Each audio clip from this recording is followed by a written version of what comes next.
National crush ಕಿರಿಕ್ beauty Rashmika Mandanna ಒಂದಲ್ಲ ಒಂದು ವಿವಾದಗಳಿಂದ ಸುದ್ದಿ ಮಾಡ್ತಾನೆ ಇರ್ತಾರೆ.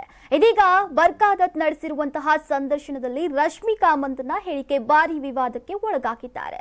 ಕೊಡವ ಸಮುದಾಯದಿಂದ ಫಿಲಂ ಇಂಡಸ್ಟ್ರಿಗೆ ಯಾರು ಕೂಡ ಬಂದಿಲ್ಲ. ಸಿನಿಮಾ ಇಂಡಸ್ಟ್ರಿಗೆ ಪ್ರವೇಶಿಸಿದ ಮೊದಲ ಕೊಡವ ಮಹಿಳೆ ನಾನೇ ಅಂತ ಹೇಳಿ ಎಡವಟ್ಟನ್ನ ಮಾಡಿಕೊಂಡಿದ್ದಾರೆ.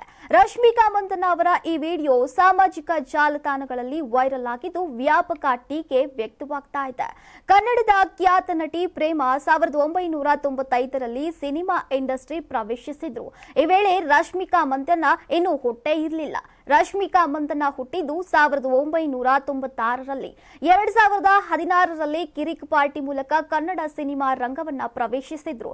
ಇಷ್ಟರಲ್ಲಾಗಲೇ ಪ್ರೇಮ ಕನ್ನಡ ಮಾತ್ರವಲ್ಲದೆ ತಮಿಳು, ತೆಲುಗು ಸೇರಿ ಹಲವು ಭಾಷೆಗಳಲ್ಲಿ ಖ್ಯಾತ ನಟಿಯರ ಜೊತೆ ಸ್ಕ್ರೀನ್ ಅನ್ನ ಶೇರ್ ಮಾಡಿದ್ರು. ಕನ್ನಡದಲ್ಲಿ ಸಾಹಸ ಸಿಂಹ ವಿಷ್ಣುವರ್ಧನ್ ಜೊತೆ ಯಜಮಾನ, ಶಿವರಾಜ್ ಕುಮಾರ್ ಜೊತೆ ಓಂ ಸಿನಿಮಾ ಸೇರಿದಂತೆ ಹಲವು ಸೂಪರ್ ಹಿಟ್ ಸಿನಿಮಾಗಳನ್ನ ಕೊಟ್ಟಿದ್ದಾರೆ.